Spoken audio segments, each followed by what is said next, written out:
Welcome you and all to another episode of the Global Latin Factor podcast where we talk about Latino everything. Thank you so much for being here. If you have not subscribed to the channel, I don't know what you're waiting for. By the way, we have shirts, we have merchandise, and we appreciate every time you like, comment, and subscribe because it helps us a lot. Thank you so much for being here. We appreciate it. Today, we have an amazing individual. She is a documented jewelry designer creating something bello since 2015.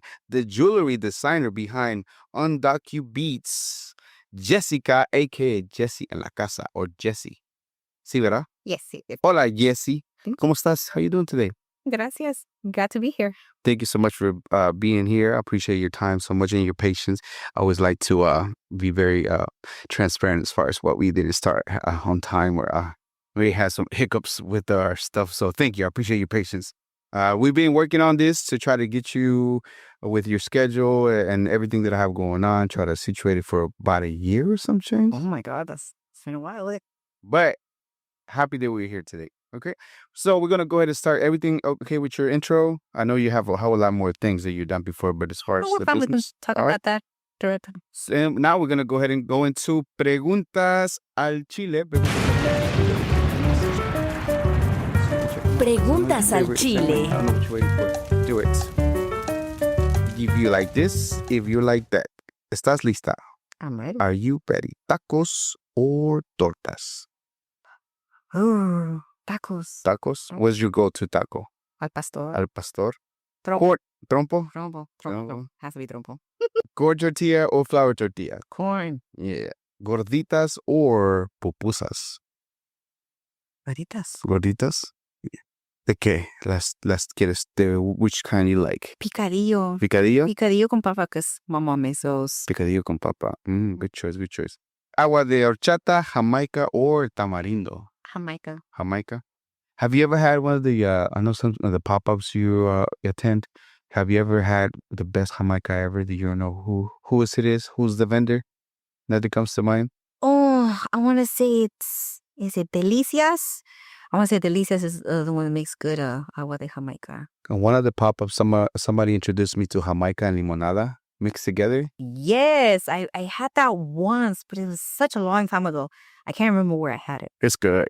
Yeah. It's good. It's definitely good. Because Doña Maria is the one that put me on game on that one. I'm like, whew, so refreshing. I think Doña Maria is also on a Facebook group that I'm part of called Regias en Dallas. So it's probably where I've seen it too. So. Yeah, that's cool. Mexican coca or jarritos? Mexican coca. Mexican coca. Salsa verde, salsa roja. Do you like spicy? Oh, I love spicy. Which kind? Verde is my to-go-to, but Yeah. I guess certain spots just know how to hit it with the red. With the red one, right? Yeah, True. It's always wing. It's always good for me. Yeah. Menudo or pozole? Pozole. Pozole. Which one? Verde, blanco, rojo? Rojo. Bro. Valentina, tapatio, or Cholula hot sauce? Valentina. Valentina? It's like, okay, black label or the regular label? You know, there's two different labels, right? One of us. Oh, black. Definitely black. Definitely black. Yeah, I had to think about it for a minute. Cumbia or salsa dancing? Cumbia. Okay. This one's not even close to anything we're talking about. It's just, you know, all the things that are happening now with his TikTok videos, social media videos about aliens and things like that. It makes me, I like this question. Conspiracy theory that when you heard it, when you seen it, you can almost like, oh, that has to be true. There's no way it's not true. What could that be?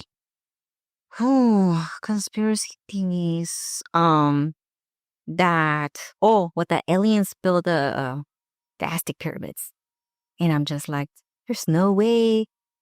I still don't, I don't believe it. I don't believe it, but people want to be like, oh, aliens build the pyramids in Egypt, and they build the pyramids in Machu Picchu, and they build them in the Mayan and Aztec pyramids. I'm like, no, there's no way. What do you think for you, when you think about that, for you, the more logical explanation for those?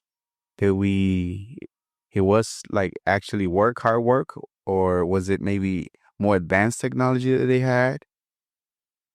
But you say aliens is probably not it. But what would you think would be the more logical? I think definitely advanced technology because, you have archaeologists that, obviously do the groundwork literally, but they also find like, whatever technology was used back in those times, Yeah. like get from point A to point B. And what was it? I took actually a math models class and we used the Egyptian rope method as to how they would measure things. And when we used it for math problems, it actually, would give us the correct, accurate answer, whether as to, if we will use it on a calculator or something like that. So I'm like, whatever technology they had, that worked. That worked. And I wish we could use more of it. What do you think if we were in such a great time, great space of technology back then, what made us want to go back to the dark ages? What happened? Do you think something happened that made us stop doing all those innovations, their technology? Plagues, illness of some sort, and couldn't find the cure fast enough. So you obviously had intellectuals die in the process of that. Have you heard of the floods that might have occurred back then too? 10,000 years. Bubonic plague, what is it? Spanish flu, or Anything like at one point tuberculosis and polio. So this crazy thing is if any kind of tragedy like that, whether it be a meteor, whether it be a crazy plague that we can't stop, whether it be a great flood that we can't predict, like we know the concept of a phone, you and I, right? We know the concept of a car, but I don't know how to build a car. I don't know if you know how to build a phone to make it work. You know what I mean? Yeah. So if things was to strike right now, whether it would be nuclear, whatever, I think we'll be right back to the dark ages, like that. start from scratch. So we would have to and all those things that we have painted everywhere, many years from now, it'll be like those hieroglyphics that we're trying to now decipher in the pyramids and everywhere else. Oh yeah, yeah. Have to figure out how they did it. That's crazy, right? Well, I just You kind of think about it like the show The Walking Dead. yeah. They had to figure out some things along the way too. How to like. And then we tend to forget that Earth's been here so long and so many type of humans species, not the Homo sapiens, us, but other people that walked, of all the other things that we had. It's like it's easy how crazy of the time, how much time compared to how much we've been here and the advances that we can possibly done at one moment, and all of a sudden just with like a plague erased everything and we just have to start all over. Yeah. It's crazy. Anyways, getting a little deep on that. But I have some friends that like to talk about those things, and I think it's pretty interesting. When you hear the word Latino, Latina, where is the very, very first thing that comes to mind when you hear those words? A mixture of North and Central Americans and the Caribbean. And I guess, yeah, South America too is a mixture of a lot of cultures. That's cool. There is no true Latin person. There is no true Hispanic person because it's just they kind of labeled us all as Hispanic and as Latino. But it's a mixture of cultures, of countries, of people. Yep. But it's not like one distinct Latino, Latina. It's a mixture of many things. That's true. Do you care if anybody calls you Latina? Do you prefer to be called Mexican, human being? I've been called Mexican. I've been called Asian. I've been called Brazilian. I've been called Latina. I've been called many ugly things, not necessarily the good things. Really? But it doesn't really bother me. Yeah. At the end of the day, I know who I am, and God knows who I am. So that's all that matters. That's true. That's true. Okay, let's talk a little bit about your journey. So, for somebody that looks into your IG and maybe your social media, they might be able to find a clues as to, and even your brand as to where you come from, maybe not necessarily maybe the country. So you're from heritage is Mexican, correct? Yes. Nuevo León. Nuevo León. Okay. And can you tell me Mande? Regiomontana. Regiomontana.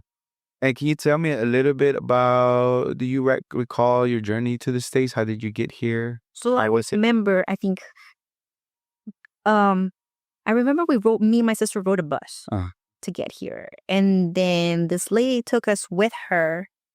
And then she drove us to this parking lot at the Holiday Inn. And then we met with our parents in the parking lot. And we were here. And they kind of drove us a little bit around before we got into the studio apartment that they were living at. So we were driving by Love Field Airport. And then my mom was like, you guys want ice cream? I'm like, yeah, we want ice cream. So then we went back to the apartment that they were living at, and we had Bluebell ice cream. Was the very first ice cream I had. And the very first soda that I had coming into the States was actually Dr. Pepper. And the only reason I drank that Dr. Pepper was because I thought it was just the American version of Coca-Cola. Because where we were at, there was no Coca-Cola. It's like, okay, so this must be the American version of the Coca-Cola. I'll Right. try this one because, color reference, I guess. And then I tried them like, oh my God, this tastes a lot better than Coca-Cola. So I was like, I'm going to keep drinking this. What is this called? Obviously, I can't read English. But I just remember a D and a P, and that's all I remembered. And then obviously my parents would buy Coca-Cola and be like, Yeah. where's the other one? I thought that was the American version of Yeah. that. So I just remember a bus ride. I lost a shoe, and How'd you lose a shoe? I don't I guess on the bus ride. Probably falling asleep or something. Probably fell asleep or in some uncomfortable way, but we couldn't find the shoe before getting off the bus. So I lost my shoe. I came to this country with one I came over thinking I had two shoes on, but I only ended up making it with one shoe. So Okay, so it's funny because the Dr. Pepper story is so interesting to me, right? Because again, culture shock immediately compared to at least my little town where you come from. I don't know if it was a little town or a big city, but like Coca-Cola was not a thing. It was like your imagination of like the Mexican Coca-Cola was the Dr. Pepper, right? But when I tried Dr. Pepper for the first time, you know how they say it has 23 flavors? yeah, I think I had the wrong flavor because I thought it was disgusting. It tasted like medicine to me. It was gross. And I don't know, maybe, root beer. That's probably what you had. no, I had Dr. Pepper. And then I thought maybe it wasn't cold either because it makes a big difference if you have a cold Dr. Pepper than the room temperature Dr. Pepper. So either way, it was disgusting. So my first experience with Dr. Pepper was gross. I didn't like it. It goes with me now. I don't drink mini sodas, but I was like, when you said Dr. Pepper, like, man, I remember the first time I tried it. And my first food ever, pizza. And I thought that was disgusting too. Greasy and spongy. It's nasty to me. Coming from frijolitos, huevitos, tortillas, salsa, to all that disgusting greasy stuff, it was bad. It was bad. Little Caesars too by the time. Hey, I'm just saying, that's what happened. Do what you do. Don't have Little Caesars. I eat that from time to time. So did your parents ever tell you why they decided to make it to Mexico? Like from my mom, dad tried to grow crops.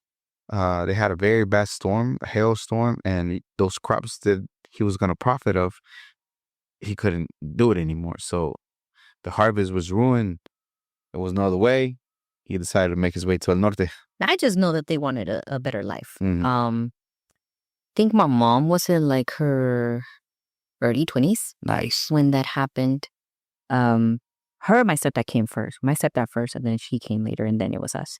But as far as I'm concerned, my mom just wanted to make a better living, be in a better situation than what we all were, and help out my grandma at the time. What kind of work did they did over there? Was there any type of work that they did? I don't know what my stepdad did specifically. I think my mom kind of had went from job to job at one point, but as to what her job was before she moved, I don't remember. I know she had mentioned a couple of times that she worked at an ice cream shop, but that was like the only thing I remember. I don't know what she did before we migrated. So fast forward, you get to the States, you begin to go into school. Does anything look familiar? Does everything look alien to you? Not well. Cartoons were the same, obviously a different language. Yeah. So I had to try to pick up English so that way I could understand what I was watching. So how many years do you feel like you took you to kind of sort of understand English? And when did you kind of realize, I know English now? I would say probably a good 4 years to at least be able to write it, speak it, and understand it, Mm-hmm. and read it without having to feel like I'm stuttering to an extent. But I won't say 4 years. Yeah. I want to say probably it wasn't until maybe around 5th, 6th grade when people could actually tell that I wasn't Mexican anymore because I didn't have an accent. I didn't have an accent anymore, so So you picked it up good. I picked it up, but I Very lost well. my accent. Uh, And whenever I would switch over from English to Espanol, they were like, oh, well, then I can hear it right there. did you ever have a breakthrough in your mind to realize, like, oh my goodness, I know English? Like for me, one time I was doing, I don't know what, all of a sudden I was thinking, and I was thinking in English, and I'm like, oh my God, I'm thinking in freaking English. Like, oh my God, I know how to speak this language. You know what I mean? Like, to me, I just felt like that was I know English now because I can think it. If all I knew was Spanish, all I used to think was Spanish, all of a sudden I'm thinking in English. I'm like, oh my God, I get it. That was actually a painful experience for me whenever I realized that. So Really? I had a really terrible teacher in third grade, my first semester. So she wasn't very nice to the ESL kids, but we didn't have an ESL class either. Um, and she would make us, the ones who were obviously struggling to read and write, she would make us get in front of the classroom and read and enunciate the words if we didn't understand it. And it was just me and this one girl left. And we were reading a book about bats. I hate that I remember that. It was a book about bats, and we had to read 3 sentences or we would get failed for the assignment. So then I read it. And I was, choking on my words because I was like trying not to cry, but also trying to read. I'm just like, I'm not like, I'm gonna be a little bitch or anything, right? So then I don't remember what the phrase was, but I remember reading it. And I felt relief, but because I was able to read it, to understand it. Yeah. And I was not going to fail the class. But then the last person who was still standing was a friend of mine. And she was in tears. And I felt so bad. I'm just like, if this is what learning English is going to come to, I really don't want to. For one, I didn't want to be made fun of. That was one thing. But also, I didn't want to be bullied by somebody I'm supposed to trust. And that should have been my teacher. Yeah. So that was a painful experience in a way, a relieving experience as well, to be able to finally understand. It's like, oh, I get it now. But I hate that it took this experience to get there. Do you think it was any resentment? Do you think kind of sort of at one moment at a time when you're later on grown, you kind of sort of realize, well, maybe that's just the push I needed, the sink or swim type of push that I needed to be able to get it, or not necessarily. It could have been better handed. I think it could have, a different approach could have worked. Okay. Yeah. Definitely. That's cool. Yeah. I mean, yeah. I mean, and then I don't know how long ago it was in school, but a lot of the times schools were a little more tougher on kids like that, instead of more, more caring, more nurturing to try to get you to get it instead of that. Yeah, because I think at that point, like, bilingual curriculum wasn't so big as it is now. So it was like maybe at the I guess pilot way. So you was a pioneer. Yeah, I was in the trenches for a while. So yeah, that was a humbling experience. I hate how traumatic it was, but it is what it is. Okay, so you were brought in as a kid. You had no really choice to whether you wanted to come or not. You just were brought, just like myself. Whenever you start kind of move through, whether it would be school or things like that, when did the DACA program for you became a thing, and how is it that you were able to maybe apply? Did anybody walk you through the process of doing it? Did you took it upon yourself? Did maybe you hire a lawyer to kind of sort of walk you through, kind of get that as minimum to start working and maybe going to school the right way? How did that happen for you? So when DACA came around, it was 2012, the summer of 2012. At that point in my life, I was already an undergrad, but I was also like weighing my decisions, like, why am I trying so hard in college to get this degree if I'm not going to be able to exercise it where I'm living, right? So I was really suicidal thinking about that, because at one point I also thought, well, I don't want to go home. That's really not a choice. But I also, why am I staying here knowing I can't do anything about my situation? It's not like overnight I can marry a citizen and all my problems will be fixed. Nothing like that. So when DACA was announced, it was like a sigh of relief, a big relief, because it's like you're on the verge of like cutting your veins, because there's absolutely nothing that you can do with your life. It's not like I had kids or anything holding me back, but I was also busting my ass just trying to like make ends meet, trying to go to school, get my degree, but to what avail? And then it was announced, and I had like text message saying, like, hey, the DREAM Act passed and stuff like that. I was like, no, it's not. The DREAM Act did not pass. Like, it fell in the Senate just back in December. It's like, there's no way. I'm like, no, watch it. I was at work at the time when that happened. So then I went at home. I watched the news, like, President Obama announced executive action for deferred action for childhood arrivals. I'm like, wait, that's not the DREAM Act. So I was like upset. I was like, that's not the DREAM Act. Why would somebody tell me that that's the DREAM Act? And then I got on social media. It's like, oh my God, I'm so happy for people. Like, there's a DREAM Act. There's going to be papers for all these dreamers and stuff like that. I'm like, no, it's not. It's not. It's not the DREAM Act. It's nothing like that.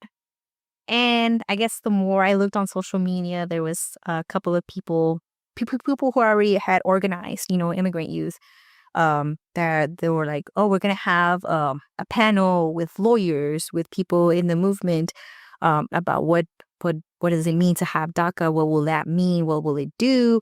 What type of paperwork should people start getting ready? Who's going to qualify? Who's not? Who's going to be disqualified automatically? So I started attending these panels one by one. Was it in school or how did you find them? I found out through social media, Mm-hmm. just the simple flyers like, hey, there's going to be a panel at UTA. There's going to be a panel at UTD.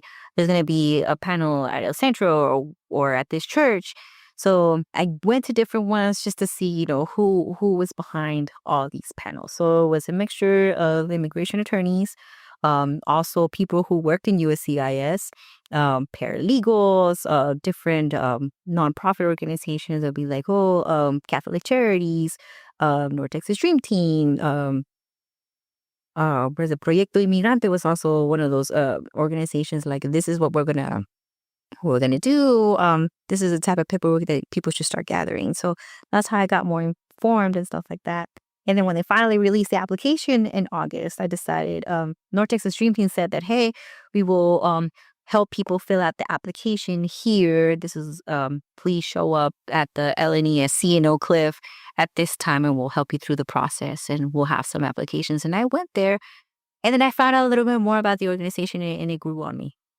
So that's where I was with DACA. I got involved. So then I became part of, all these SB4 campaigns and 287G at one point. So I got involved with all of that. I dove really deep into the movement at the time. So. Well, activists, and at the same time, because he helped you get your status at the moment of time and be able to make it easier. I mean, I'm sure you could probably do it yourself, but not knowing how the right way to do it, having a group of people that are kind of sort of help you to join them to do the things that we're doing. Yeah. So for me, North Texas Dream Team was a lifeline for me because I finally didn't feel alone, for one, because I now knew people. There was people out there in the same situation, if not worse than what I was. So it gave me, I felt like I got a new purpose, but I also wanted to help people who were in my situation or who, who just needed help. Yeah. So I was like, okay, well, let me find out how this works. So that either I'm able to help somebody or, and not just myself, and definitely found a lot of things. I feel like I learned a lot in those years that I was involved with the organization. Yeah. How long were you involved? First of all, I'm so happy that you're here. Thank you. I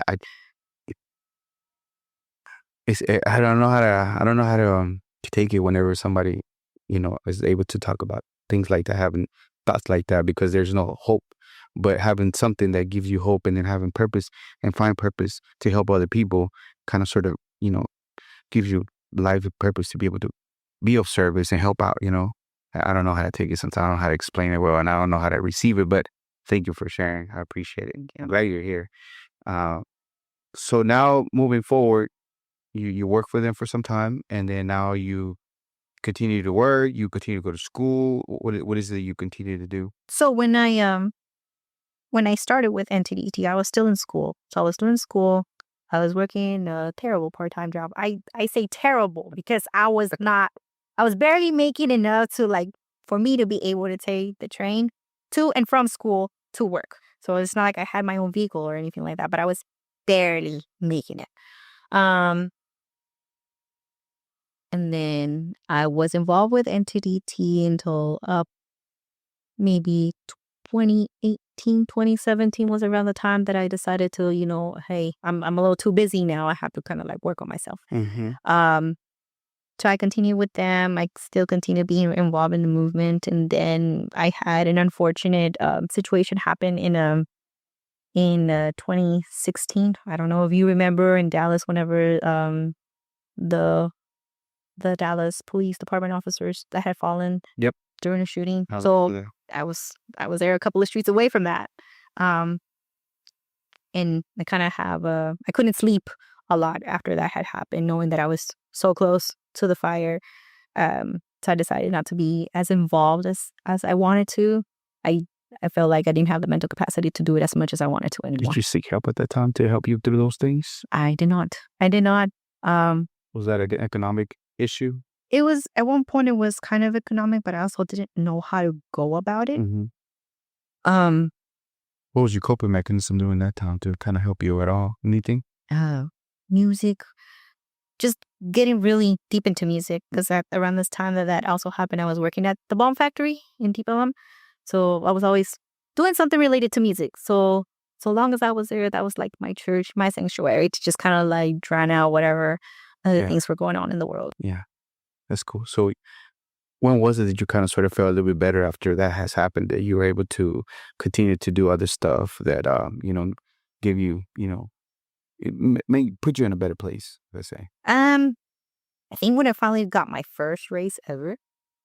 So when I was working in a corporate, I finally had gotten my first raise, and it was a nice raise. So I was like, I felt like I was on top of the world, but that I could do anything. So I felt a lot better. I felt accomplished. I'm like, I'm stable now. There should be nothing, absolutely nothing going wrong for me in my life. And that's when I felt a lot better about things. Yeah. That's good.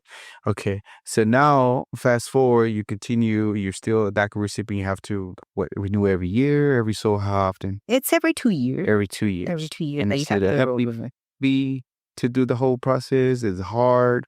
Were you, because you were with the people you were with, it kind of sort of helped you to make it easier for you to do it yourself? Or? So when DACA first came out, I wasn't able to do it at first just because I was very low on funds. So I was just like, how am I going to go about it? Because, this is money I can't even set aside for every check. So I don't know how long that's going to take me. Wow. So thankfully, I was able to do my case pro bono. So I didn't have to, because there was some questions, a complicated case that I had, where like, hey, I don't know if I can just submit the application and send it off because, of what happened with me and my mom some time ago. So it's like, I'm going to need a lawyer, like who's able to do it. So I saw the opportunity that, hey, certain people will meet the pro bono criteria. I applied and thankfully I got it. So I'm very thankful for that. Nice. And then at that time, DACA was like only $475.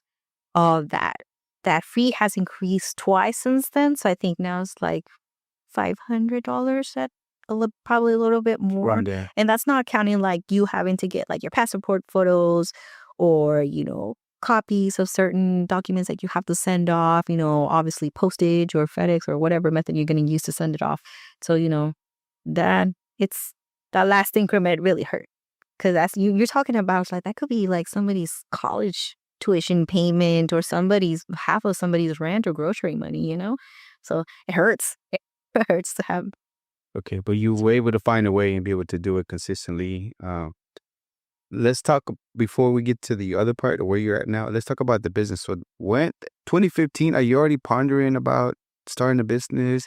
You see something at a place you're working at, a bead wholesale, but at the same time you're doing other stuff. But why entrepreneurship? Why want to even begin to do a business? Why jewelry? Or was there anything that you thought about being a kid that you kind of enjoy putting together, or where did that come about? So at the time when I kind of was playing with the idea in 2015, obviously decided to stop going to college for some time. So I was like, what am I going to do with my life aside from the fact that I already in so much debt? So where I was working was for a wholesale jeweler. And obviously I'm seeing, people who already have their own business come in and out, buy their supplies, go off with it. Or then they talk about a little bit about like how they started their business, what they're doing with it, who they're working with. And the one that stuck to me the most, I can't remember what her business is called now, but she was talking about, it's like, when I first started with my jewelry business, I just started putting some necklaces together, something simple. And then before you know it, after I did my first market, I got a call from somebody from Neiman Marcus saying that they wanted to carry my line. And that's where she took off. And I'm not saying that like if I start something like that, that's gonna be me, right? I'm gonna be a success, right, overnight. She got her, her break, because she went from being a biology teacher to starting her own business, and it took off when Neiman Marcus decided to sign her on. So I'm just like, what's there to lose? I mean, I've already lost. I don't know. I felt like I've lost already enough in this life. Like there's nothing else more that I could lose. So I was like, let me try. I mean, I already do beadwork here at work all the time. I was like, why not try something of my own? Was that something that you just did it just because you were to waste time, or you kind of? In a way, I wanted to waste time because time was all I had, really. Um, and then I also had my broken jewelry at home, so I was like, I don't want to throw it away. I still want to like repair it, fix it, repurpose it somehow. So I decided, it's like, well, let me buy a couple of scraps from where I work, see what I do with those. And then I bought more things because, like, oh, well, I need this in order to put this together, but then I'm also going to need these tools so I can even make these things. So then I bought supplies, I bought beads, I bought tools. I was like, okay, let me do it. And then it was around Christmas time. I'm just like, I'm in the mood for giving, you know. I just want to give this year. So I made over 100-something bracelets for my coworkers at Bomb Factory, and I was just like, let me see how it goes, how people react to what could be my product, right? And everyone's like, oh my God, I think this is perfect. I've been looking for this. Like, I really like it. Like, I wear it to work every day because, obviously these people also have other jobs outside of the bomb factory. So it's like, I wear it all the time. I get compliments on it. Everyone asks me for it. So the reception was really good. So I was like, okay, I'm going to do it. I'm going to do it. I don't know how, but I'm going to do it. That's cool. So then I started like designing my own logo. And then I started doing a little bit of marketing materials and stuff like that. And I was like, okay, let's see how this goes. And my mom's like, you did that? I'm like, yeah, I did that. It's like, make me this, prepare me this. So she was like, do this, do that, do this. I'm like, okay, well, this is good exercise anyway. So my mom was one of my first clients. I was like, okay. I'm like, I can do it. I'm like, obviously my mom likes the result. And then she was like, wait, hey, my coworker wants this. Can you also make her this too? I'm like, okay, yeah, I'll do it. And then she sometimes like, I'll buy you the supplies. So like, here, just make it, just put it together, and wrap it up, and I'll give it away. I'm like, okay. So then it took off from that, and then I started making some stuff for myself. But I was like, I want to make something a little more that has more weight to it, not necessarily like it literally weighs, but like I want it to look nice, More significant. Obviously affordable. So I want to be able to reach somebody who's like, say maybe in my position and stuff like that, and they're able to wear it and be able to afford it. Nice. And in 2018, I finally got my first call to a pop-up. It wasn't what you typically see at a pop-up now, but it was this event in Deep Ellum called Boom Boom Boom. With Victor Boom Boom Boom. That's and they still have it. They still have it. Obviously not to the big scale that they had it before, but it's called Boom Boom Boom. And my friend Victor was telling me, it's like, hey, we're looking for some people to be a vendor. Would you be interested in vending some of your bracelets? I'm like, yeah, let's do it. I'm like, I have nothing to build upon. How did he find you? Did you start your Instagram already, and maybe was selling it all at all? Or? So Victor and I met at a Central College because he was doing art and I was an art student at the time. So that's how I met. He was friends with also somebody I used to go to high school with named Raymond. So kind of, all the art students kind of knew each other at a Central to an extent. So that's how I met him. And he saw that I was starting to do like jewelry and stuff like that. Were you posting it on social media? On social media. That's where you kind of... on my personal Instagram at first, before I started doing, the UndocuBeads Instagram. So I was like, hey, would you like to be a vendor? Like, try to sell your jewelry there? I'm like, yeah, sure, I'll go for it.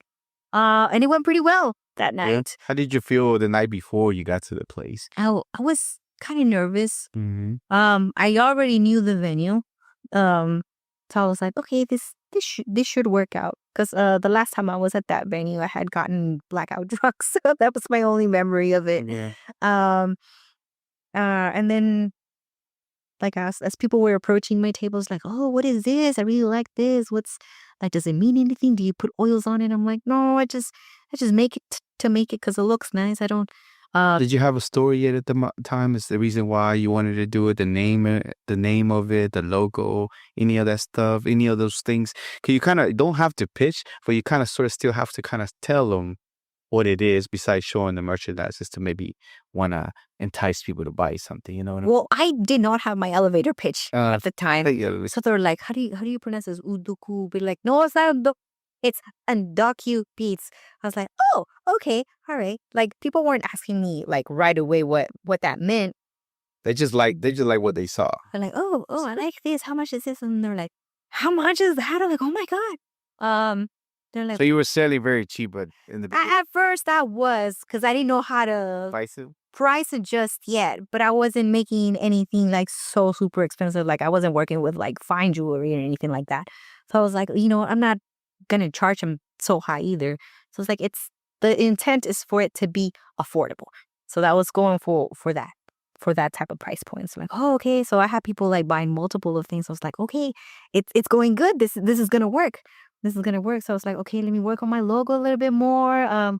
Color scheme, how this is gonna work out. So then I decided to create Instagram, started posting pictures, try to start a little bit of product photography because I was really bad at it really first. So and that's how it went.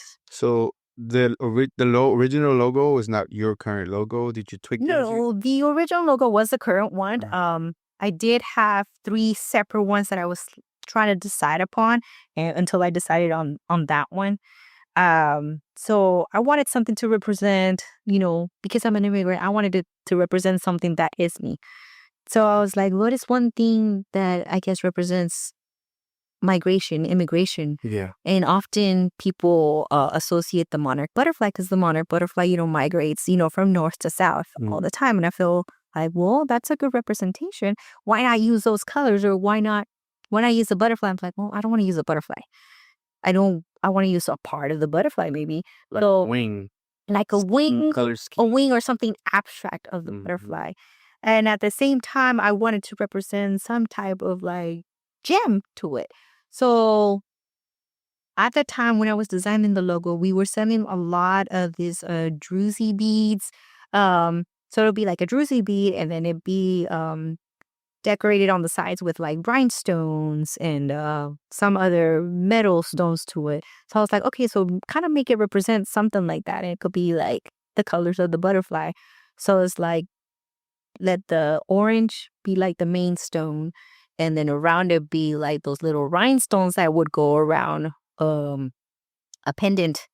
So I was like, okay, well, that still looks like part of the butterfly, still from the color scheme. I'll leave it at that. And then I took time to look for a font to typeface. Sorry for my designer friends out there. A typeface that would kind of like go with it. It's like, I don't want it to be like Old English, kind of like everyone uses, but I kind of wanted to have that, I guess,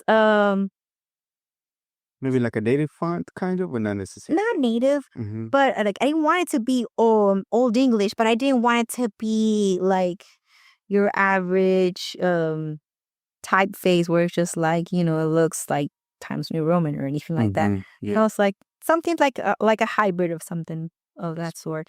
So then I found that one. I purchased it. I'm just like, I'm going to stick with this. I'm all of my stuff will at least be, legitimate because I've already, attributed to that. And then I started making my banners, printed out stickers, and I was like, I like how this looks. I'm really going to stick with this one. Yeah. And if anybody asks me along the way what that means, I'll have my story to prepare for that. And then when did you settle on the name as far as the actual name itself? Was there other names that you had, or this was it? When you kind of sort of started playing with how it was going to be your brand, your name, that's what you want to settle with? So at the time, because I was also, phasing out myself from the from the immigrant movement, it was a lot of other undocu artists that I was, in touch with. So everyone was calling their stuff undocu this, undocu that. So I was like, I kind of like that. I do want my brand to represent something like that. And I work with beads. I mean, are they UndocuBeads? They're beads from an undocumented person. Yeah. So I was like, let me hit up my friend Angie, see what she thinks. She's like, I love it. I love it. Stick with that. I'm like, okay. I got her blessing, as I always call it. I got her blessing, and I stuck with UndocuBeads. And in Spanish, sometimes it's like, I remember somebody asked me, it's like, well, what does this mean? It's like, Indocupiedras. I'm like, mira, te tiraste con el nombre, ¿verdad? Indocupiedras. I'm like, yeah. I like that. So it was like, oh, I like that. Me gusta mucho. I was like, te tiraste con el nombre. I'm like, yeah. Okay, so quería empezar a hablar español. Y'all don't understand how difficult it is to have two languages and then a couple words come out and then you just want to just jump on that language. It's weird.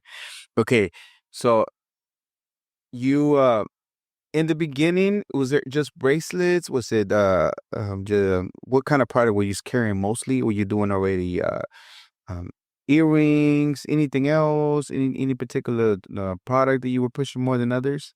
So I was doing, whenever I decided to make the Christmas gifts first, it was nothing but bracelets. And then I continued making more bracelets. And then I decided to try necklaces. And then from whatever spare parts I had from both, then I decided to make earrings. So it evolved into that. I did try earrings, not earrings, but rings for a while. But that wasn't my bestseller anymore. So I was like, let me not do rings anymore. So your product line right now you carry is bracelets, necklaces, earrings, and what else? That's all I carry so far. Okay. And it's all handcrafted. You do it all. I do it all by myself. I take the time and sit down and, have my bead tray and I'll be like, bracelet here, bracelet there, earring here, earring there. So is there a particular bestseller that you have?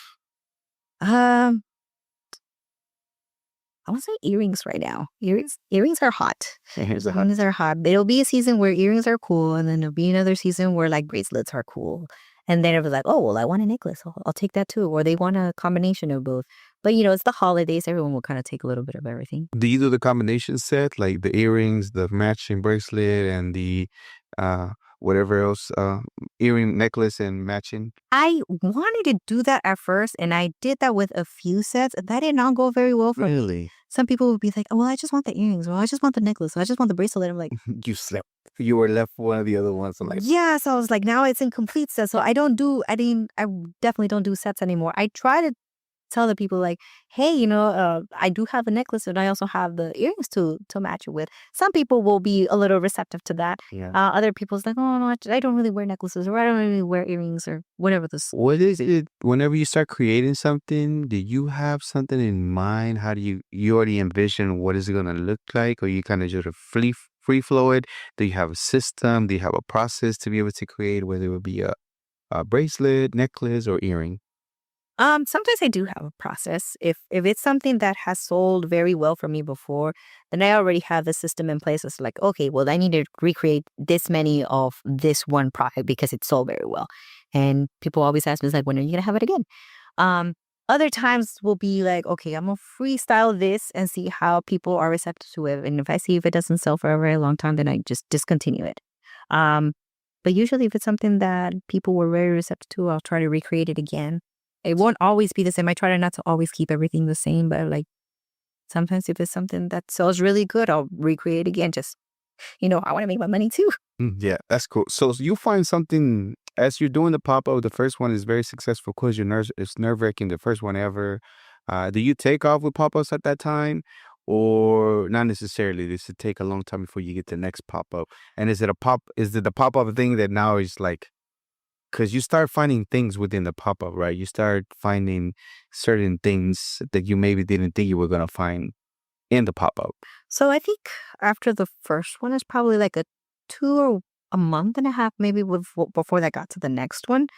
That one went pretty successful too, but I can't say the third, the fourth, and the fifth went very well for me. It was, I had either somebody who would sell different type, like the same category, but obviously they're they have been more established than I was. So obviously, my competitor would be doing a lot better than I was. So it's like it's just having being acclimated to what people like, what they don't like, how they perceive the product, and how much they want to spend too. Because people are in a budget sometimes, but they're like, oh, if they really want something of that one specific product, then they'll buy that instead over whatever might be affordable. Yeah.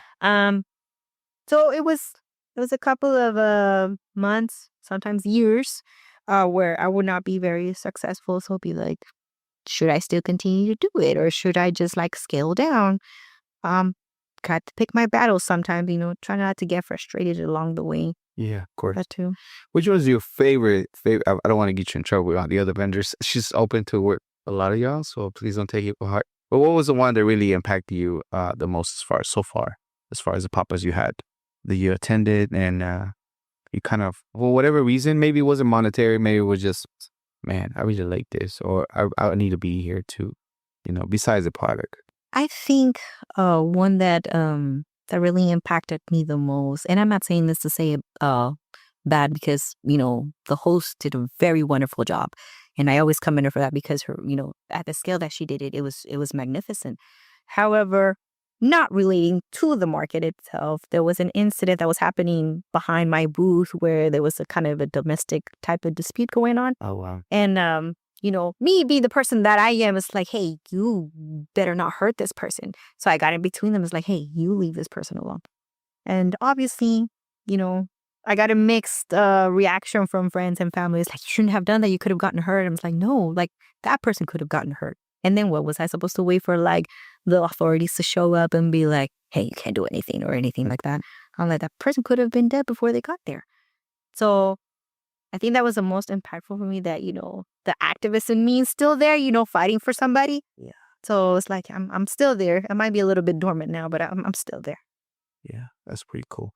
Okay, so now you still continue doing, you still continue to, I seen you recently, you have a couple of events, pop-ups coming up, right? Yes. Actually, this weekend I have a Bluey theme event. I'm really excited about that because, my kid is into Bluey. I've gotten into Bluey. I didn't expect to. But, the more you watch the show, the more it gets to you as not just a parent, but, the perception of how kids perceive, adults and situations. So I'm very excited about that.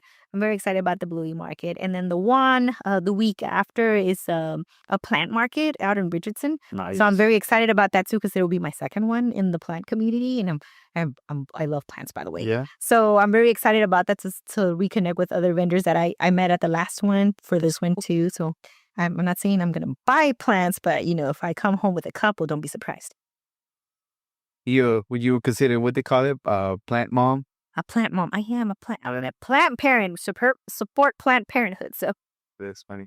Okay, what do you have in mind right now, envisioning for UndocuBeads? Do you have anything else that you want to do? Do you want to scale up any other way? Do you want to grow? Do you want to, I don't know if pop-up is only the thing that you do. I don't know if you deliver or, send out mail, stuff like that. Any of those things that you're looking into doing? Well, I actually did have my first online order. Was not planned, but it was while I was at a pop-up, and a friend of mine from college decided to hit me up. It's like, hey, I like what you have right here. I want these 4 necklaces for a friend. Can you please mail them to me? I'm like, definitely. I didn't even hesitate, and I set them aside, packed them up, sent them off. And he was really happy. He was like, she really love him now. She can wear them whenever she wants and stuff like that. Because Hello Kitty's her big things. I was like, okay, cool. It's like, if there's anything else that you make, let me know, please, because I want to order more. I haven't made anything in relation to Hello Kitty since, but definitely, it's in my avenue that's a possibility. I'm not very well oriented with online marketing. Well, not marketing. On like e-commerce and things like that? Yeah, I'm not very good with that right now. Right now, it's more like, because my pieces are so unique, I don't always make multiples of everything. It's whatever I have at the pop-up, that's what it'll sell. And once I post it, more than likely, it's already gone by the next time I post the next set of things that I make. So it's like, I don't know. I would like for it to grow. I don't know to what scale, but I would like for it to become maybe an avenue to where I can help somebody undocumented with, like a scholarship of some sort, whether it's for school or maybe like. Have you thought of doing your own event to some way, somehow, to do a fundraiser for your own scholarship that you want to do at one time or another? I will support you if you want. I mean, I've thought about it. I don't know to what scale. It will just, having to sit down, take the time and be like trying to hash out all those logistics. Because I know even in nonprofit organizing, that takes a lot out of you. So I was like, will I have the energy to do something like that again? But if you do happen to. If I do happen to do it, I definitely will want to do it. I got you. Because that's what I want that to be the ultimate goal. Where you have your first supporter right here if you're ready to decide to do that. I got you. Just whatever I can, I'll be able to help as much as I can. Thank you. Thank you for that. Now, going back to, as you were talking about helping somebody document and do a scholarship maybe here in the future, that will be awesome. However, now you're going through a different change now as far as your status, as far as the things that you have to work.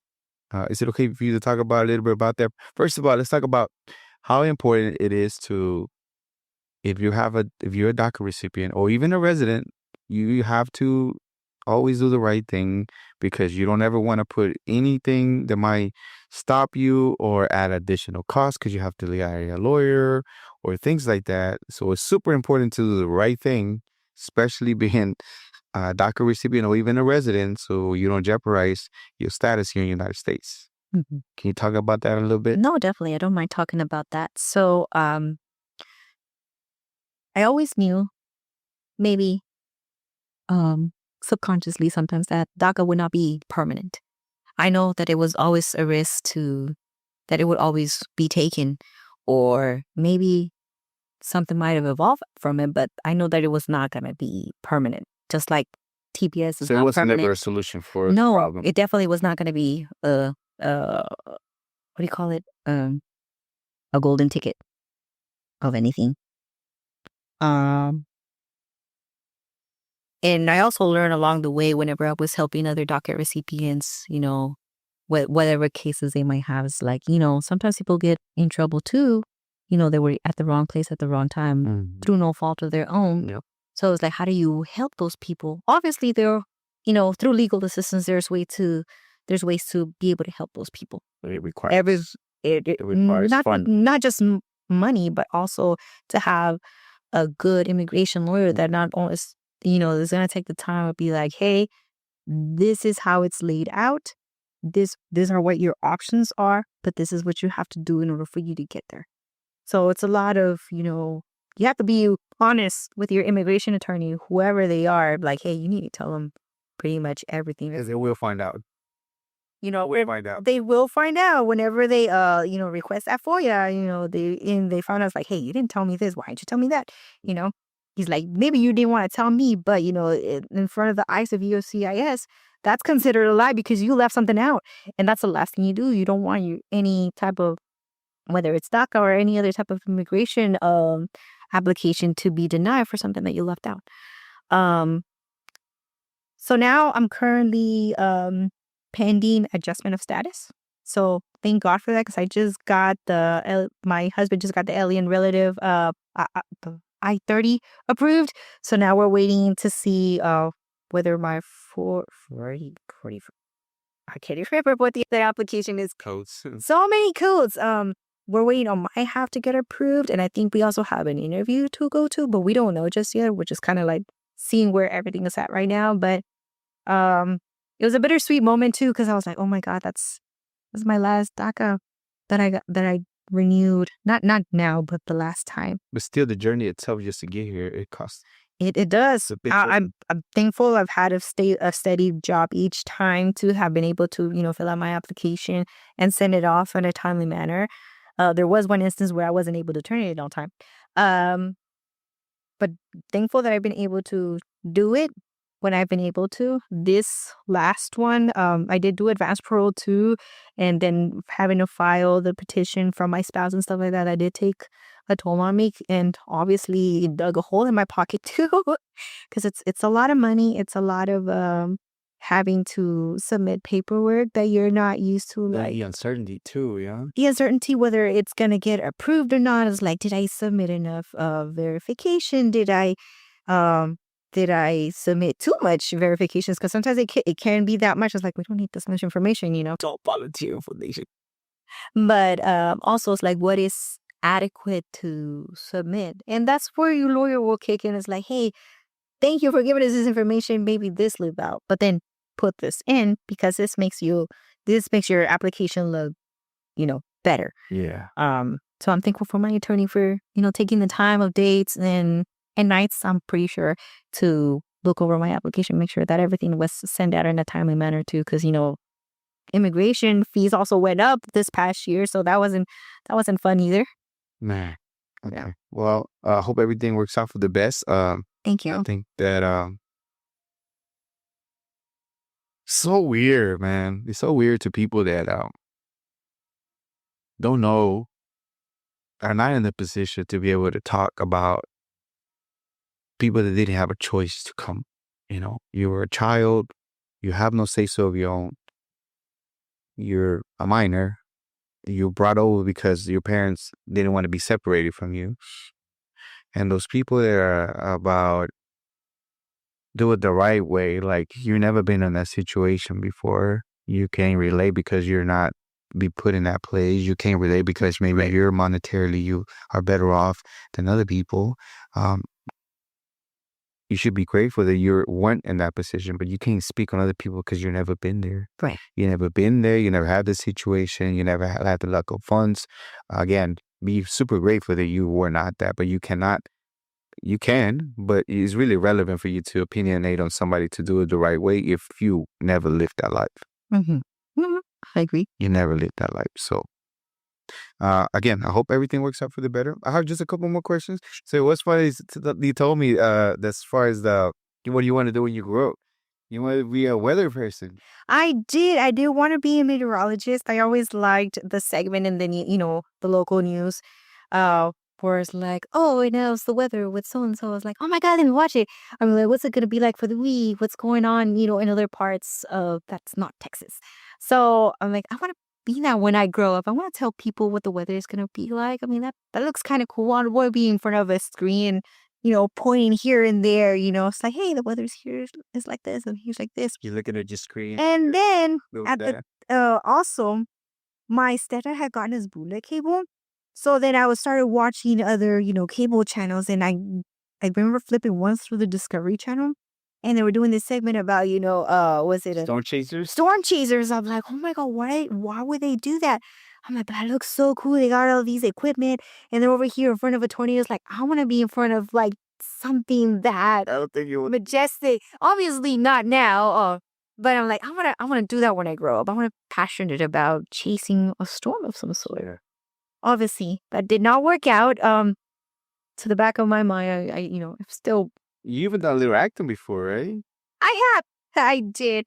I did one play when I was in college called Captain Fantastic, and I was one of their lead roles. Is that from the movie? No, it's not from the movie. No, it's not from the movie. But it was no.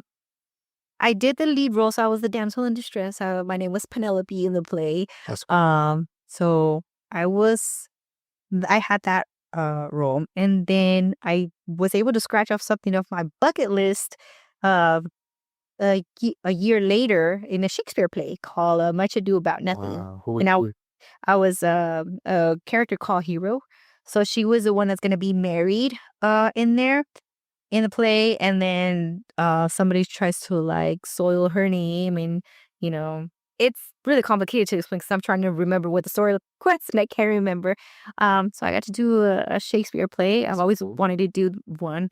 I prefer Hamlet, but I got to Shakespeare. The year after that, I was able to help direct a Sherlock Holmes play. Nice. So I take pride in that. And then I really didn't do much acting after that. That's pretty cool. Yeah. No, that's cool. What would you say to a younger version of you? What would you say to her now? Don't give up. Definitely don't give up. It does get better. I know sometimes it feels like the world is against you, Yeah. but things definitely do get better.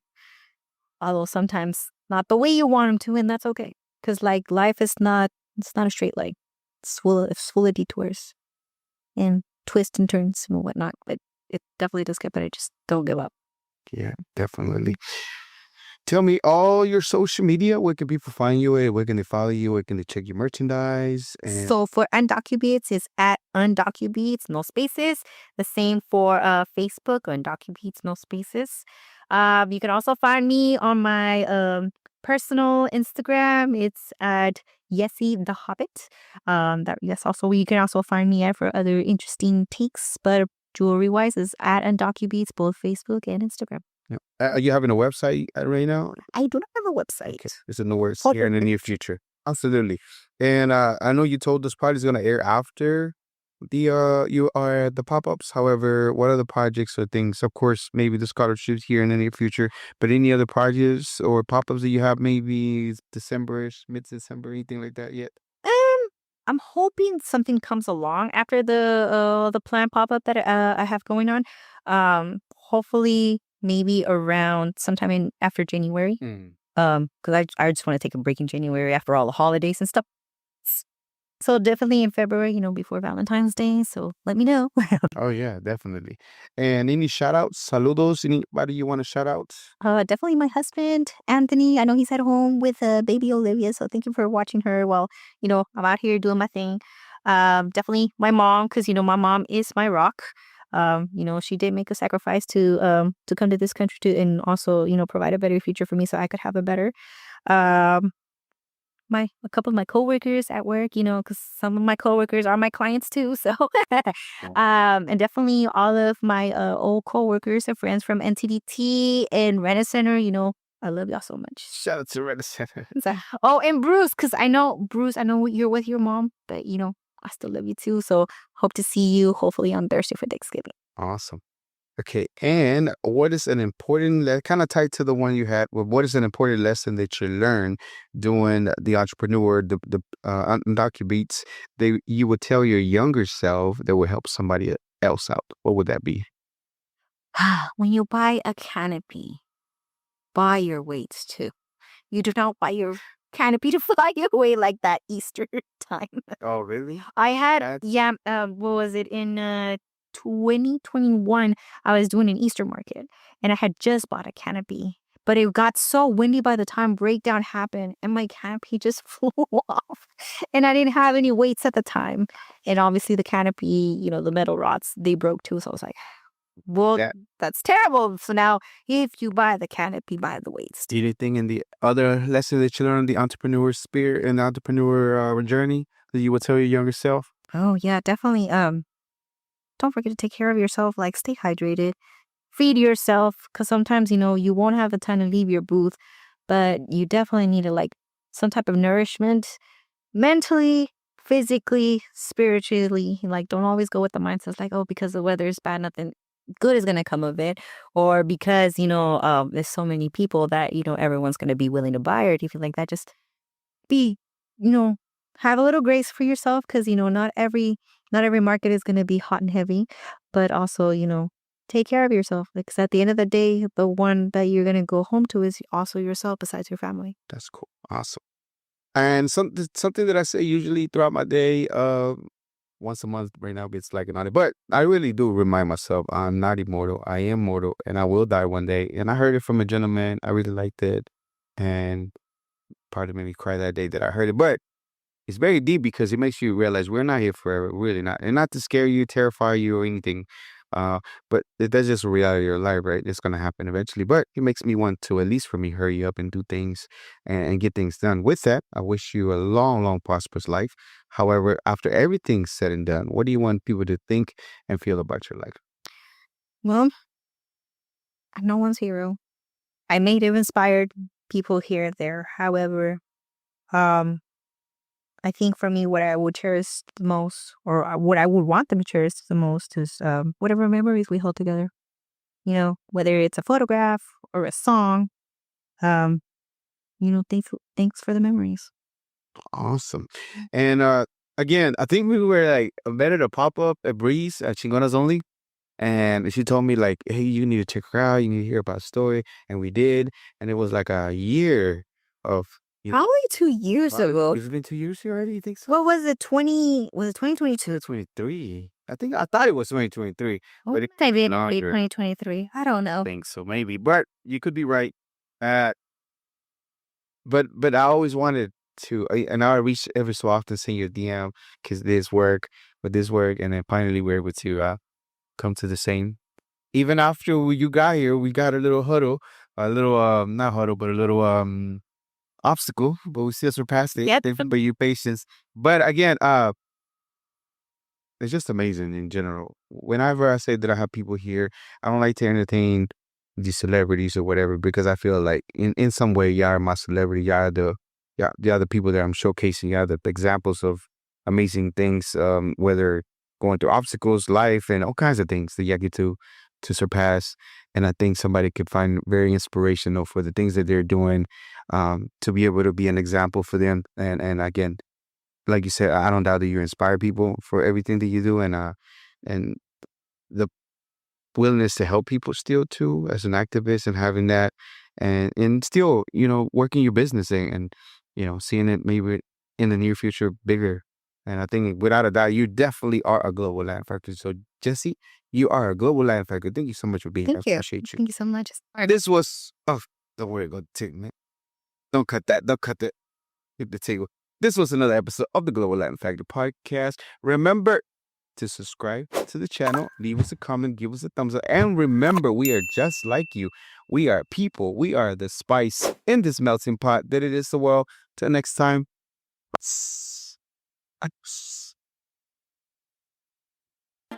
Thank you very much for checking out this episode of the Global Latin Factor podcast. Make sure you go and subscribe to the channel and check out one of the other episodes that we have prepared for you. Thank you very much. Till next time.